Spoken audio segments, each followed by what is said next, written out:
There's two things that make Hollow Knight Silksong a really hard game to discuss. The first is the hype, not only how powerful that hype was, but the longevity of that hype.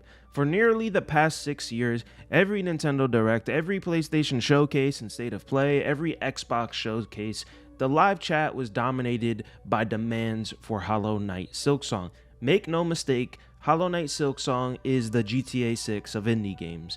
And now that it's out, indie game fans now have to find a new game to harass people over for the next 6+ years. The other thing that makes Hollow Knight Silksong kind of challenging to discuss is the challenge of the game, the difficulty. Hollow Knight Silksong is not like the world's hardest game, but it's also not easy, and it definitely feels a lot less welcoming than its predecessor, the original Hollow Knight.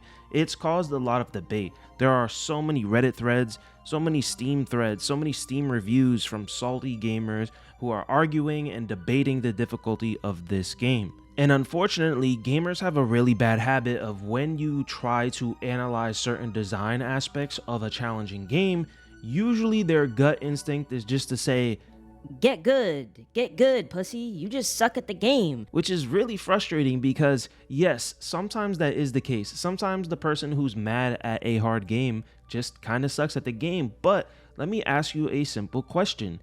Is a game flawless because it's challenging?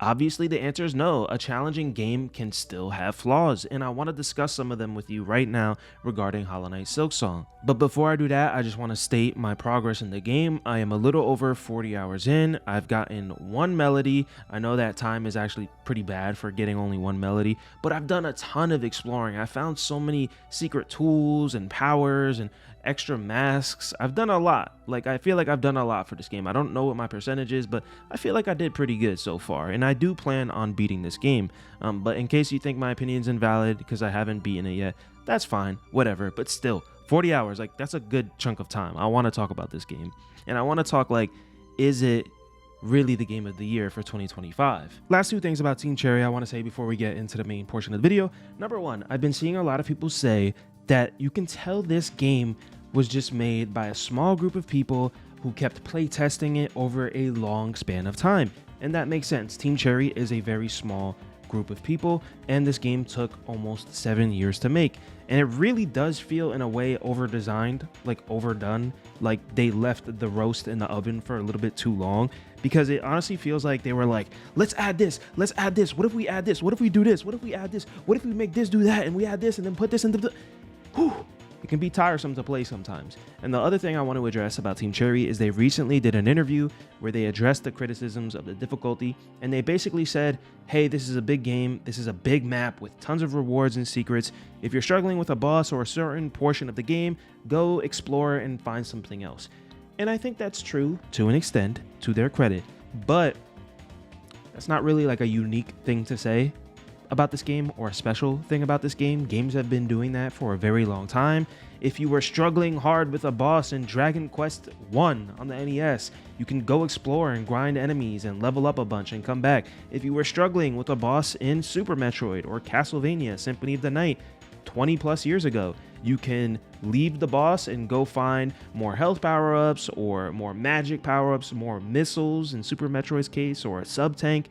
What they said is not something special or unique to Silksong, and I do think there are still some valid complaints here. So the first thing I really want to discuss is the design of this game overall just kind of feels cruel. It feels mean. It feels like it's almost like taunting the player, and it never wants you to have a breath of relief. In case you don't know, the main currency of the game are rosary beads, which I think is super cool. I love that. I love the way they bounce and the way you just collect them. It feels super satisfying. But one of the cruel things about this game is how scarce the currency is. Now, I kind of like that because it makes you really feel like every time you go to a store, you are making an incredibly important decision. Do I buy this tool, or do I buy shards to make more of the tools I already have? Or do I buy this thing that I'm not sure is going to be super helpful in the long run? I think having that tough choice when you go to a store is a very unique feeling for a game, and I wish more games did that, because a lot of times you just have an overabundance of your currency. You go to a store and you just buy whatever you want, but in Silksong you really have to choose. Now, one thing that's annoying about this currency is oftentimes you'll find like little stashes of them, right? Like you'll hit like a string of rosary beads and you'll get like 9 or 10 beads, which is nothing. But a lot of times they just bounce away from you. A lot of times they'll land in beds of spikes, which means you can't collect them, obviously, because a spike will hurt you and send you back to the ledge. And these beads just disappear in the spikes. So let's say like you've gone 10 minutes without finding any beads, and you finally find a string of like 10 beads. There's a good chance that almost half of those beads will just disappear or escape your grasp. And it just feels taunting and frustrating. The same thing goes with the secondary currency, shards, which you use to make your tools. A lot of the times you find shards, they'll fall into bottomless pits or pits of spikes or near enemies that will just fuck you up in a heartbeat. It just, again, it feels like the second you finally get a resource, the game sticks its middle finger up to you. And I kind of felt that way every time I beat a boss or beat a gauntlet room, where finally I overcame this tough challenge and you're just kind of rewarded with nothing. Now, you could argue that the reward is more map to explore. That's cool, I totally understand that, but it does feel weird. It does feel weird that you're not really getting even like just like 20 or 30 rosaries, just something to give you a little pat on the back to keep going. The gauntlet rooms have been a big topic of discussion, especially the one in the high halls.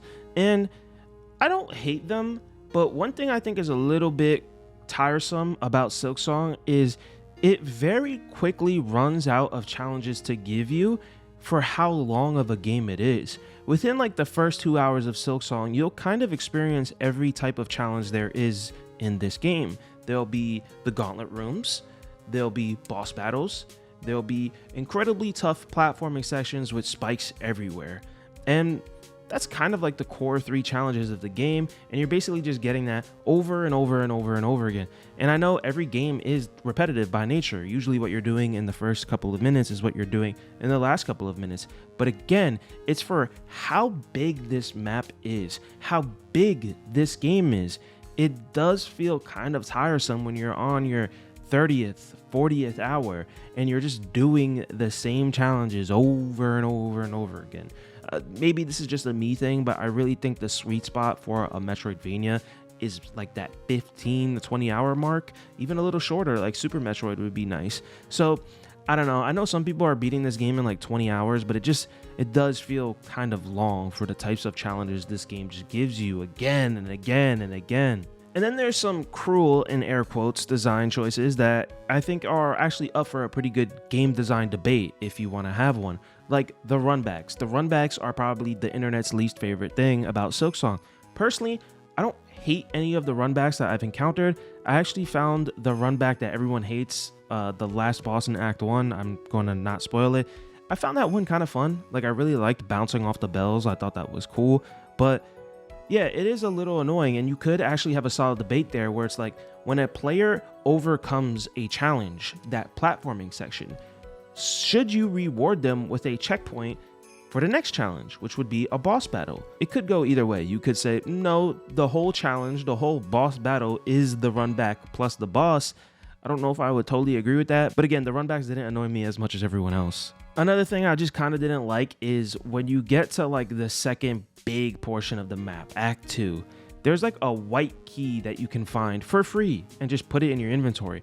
But if you enter a door, which is before the white key, you won't see the white key unless you run past the door, which I don't think many people will do. If you enter that door and then interact with an object, that white key will disappear. And then a merchant picks it up, and then you have to pay that merchant, I think, like over 200 rosaries for that key. It's just little things like that that can be irksome when you're playing this game, and you find out like, damn, like I didn't have to pay all this money and do this side quest to find this merchant if I just walked past the door and found the white key. Last thing I want to say that I didn't even think about, I forgot until I was editing the video. Another questionable design choice I think is the shard system. I think it would have been infinitely better if every tool had a set number of uses that you can increase when you find a toolkit. Because by having the shards, like let's say you do 5 trials against a boss and you lose, and now you're out of shards and you can't make tools. That means you have to stop pursuing your current goal, which is that boss, and just go grind shards, which is really boring and not fun. I think the incentive here might have been for Team Cherry to kind of say like, hey, you're out of shards, maybe stop fighting this boss constantly and go explore a little bit. But that's just, it doesn't work for me. And for a lot of people, it doesn't work. My second point of frustration with this game, and it's my biggest point of frustration, is the pacing. I feel like this game does a really bad job at pacing the power-ups and the traversal abilities and just the weapons that you'll find. There were spans of maybe 2-3 hours where I just wasn't finding anything, and of course it just made me feel like I was heading towards a dead end. I think the two that feel the weirdest is, number one, the double jump. I'm like 90% sure the double jump is optional, which is a little weird for a Metroidvania. It's kind of cool in a way because that means the double jump is like super OP and fun to use in this game. But on the other hand, it's just weird that it's optional. And the second power that is really weirdly placed, in my opinion, is the claw line, which has two main uses. The first use is like the grapple hook. You'll find these like rings that you can use the claw line on, and it'll grapple you to places you couldn't go to previously, which is super satisfying in any game. But the secondary use, the combat use, is way more important, and it unlocks this amazing second layer to the combat where there will be an enemy on one side of the screen, you'll be on the other side, and you'll use the claw line to pull yourself towards the enemy, doing one hit, and then you can follow it up with a second hit, and it's so satisfying. And the fact that you don't get that for like 10 hours, 15 hours is strange. Like, why would you put that awesome, useful, almost essential ability so late into the game? You get the claw line, I think, like an hour or two into Act 2. Now, there are two main acts, and a lot of people, I think, will beat Act 2 and just be done with the game. But there is like a second, third act. But again, just think about that, right? There's 3 acts, and you're putting such an amazingly useful ability like the claw line an hour or two into Act 2. That's just very weird to me. The third thing that really annoys me about this game is the game language, the way it's speaking to me as a player. Like I said, I went through spans of time where I wasn't finding power-ups and I just didn't know what I was doing wrong.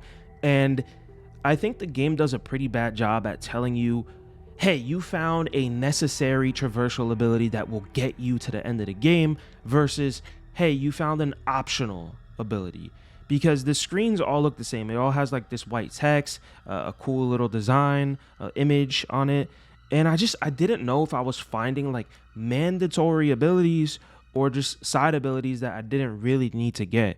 It could have been solved by something as simple as like, if you find a optional power up or ability, maybe make the font red or pink or blue, just to kind of telegraph to me like, okay, this is a cool side thing I found, but it's not mandatory, so now I need to keep hunting for the next mandatory ability. The same thing kind of goes for the side quest system here, or I guess just the quest system. They're called wishes, and you'll quickly find that there are different types of wishes. There'll be like delivery wishes, there'll be a wish where you have to find some fleas, there's a wish where you basically just kill X amount of enemies, kind of just like a hunt quest, and you'll think to yourself, okay, these are like side quests, right? But you'll quickly find somebody who gives you a hunting wish, so a hunting side quest, and this is absolutely mandatory because it unlocks the parachute ability for you. But again, the game doesn't really convey that to you. So if you're just like kind of bursting through this game, exploring and fighting, and not really like reading quest descriptions or what the NPCs are saying, you'll totally miss the fact that this hunt quest is essential for the story. It's essential to move you forward into the game. And again, if you just made the text like blue or pink, or you had 2 categories for the wishes, like side wishes and main wishes, I think that would just solve a lot of the problems with the game language, the way it's speaking to us as players. Another thing I'm seeing a lot of people complain about in terms of game language is how damage is given out to the player. Now, I never beat the first Hollow Knight, but as far as I know, every enemy, every attack does 1 hit of damage, 1 mask. But in Hollow Knight Silksong, we got the introduction of double damage, 2 masks of damage. You start off with, I believe, 5 masks, and you can upgrade to a total of, I think, 10, which is really cool. But the attacks that give you double damage just don't feel right. You'll take double damage from just contact damage from like a small little fly enemy, and that's weird. And then there's other attacks that do 1 hit of damage, and you're just like, Okay, why did that do 1 when the other did 2? And then sometimes there'll be like a double damage for just environmental damage. Like if you touch like a bed of lava or a bed of spikes. It's just, again, what does double damage and what does single damage just does not feel right.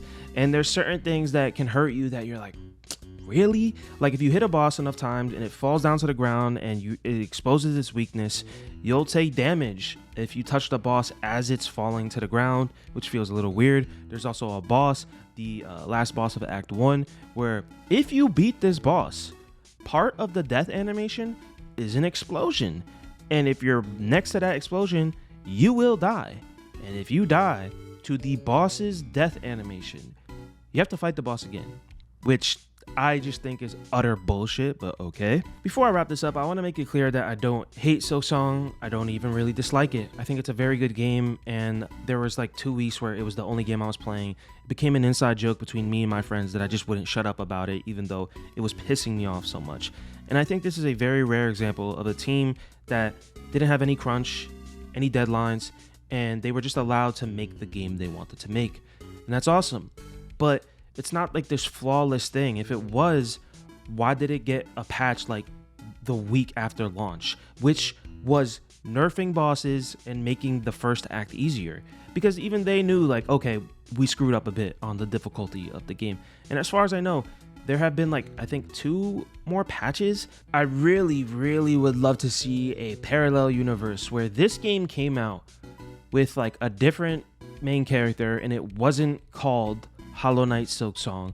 What would the reception be? So let me ask you, if this game was not called Hollow Knight Silksong and it was a different indie Metroidvania, do you think all this praise would be given to it? I'm genuinely curious. Again, I'm not trying to discredit the game. It's very good. But it's also just a very cruel, obtuse, sometimes questionably designed game. And the one thing I think I really appreciate about this game is it made me question a lot about like my taste in games and what I look for in games, because there was a lot of times where I was playing this game and I wasn't really having fun, but something kept bringing me back. And I think there's something deeper to video games than just necessarily always wanting fun. I think we just want engagement. We want validation for overcoming challenges, and it's a very interesting game. Like, I do really appreciate different sequels. I'm hearing a lot of people say, and I've even done it myself, that going back to the original Hollow Knight is such a jarring experience after you played Silksong. It reminds me a lot of like Majora's Mask or Doom Eternal, where at first glance you put the 2 games side by side and you think to yourself, oh yeah, this is the same series, these are the same games almost. But when you actually play this sequel, you realize, no, this sequel requires so much more out of the player. And I really appreciate that. I think it takes a lot of balls to make a game like Silksong. Again, the art is masterful, the music is masterful, the gameplay feels tight. So this is a good game for $20. I mean, you would be dumb not to buy it and just see what the hype is about.